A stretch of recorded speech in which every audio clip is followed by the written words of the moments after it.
ఇంగ్లాండ్లో జరిగే ది 100 టోర్నీకి ప్రస్తుతం మంచి క్రేజ్ ఏర్పడింది. టీమిండియాకు చెందిన ఆటగాళ్లు మాత్రం ఈ లీగ్కు దూరంగా ఉన్నప్పటికీ మిగతా దేశాల క్రికెటర్లు ఎంతో ఉత్సాహంగా పాల్గొంటున్నారు. ఇప్పటికే ది 100 పై భారత ఐపీఎల్ ఫ్రాంచైజీల దృష్టి పడింది. ఈ 8 జట్ల లీగ్లో ఇప్పటికీ 4 జట్లను భారతీయ ఫ్రాంచైజీలు సొంతం చేసుకున్నాయి.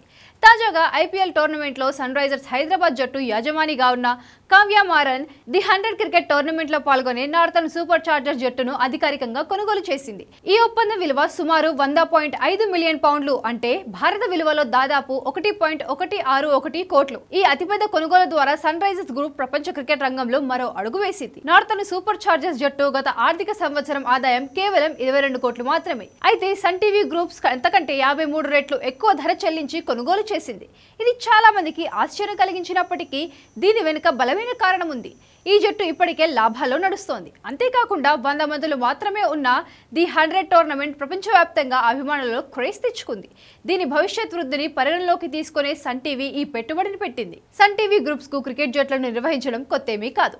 ఇప్పటికే ఐపీఎల్ టోర్నమెంట్ లో సన్ రైజర్స్ హైదరాబాద్ జట్టును, దక్షిణాఫ్రికాలో జరిగే SA20 టోర్నమెంట్ లో సన్ రైజర్స్ ఈస్టర్న్ కేప్ జట్టును విజయవంతంగా నిర్వహిస్తోంది.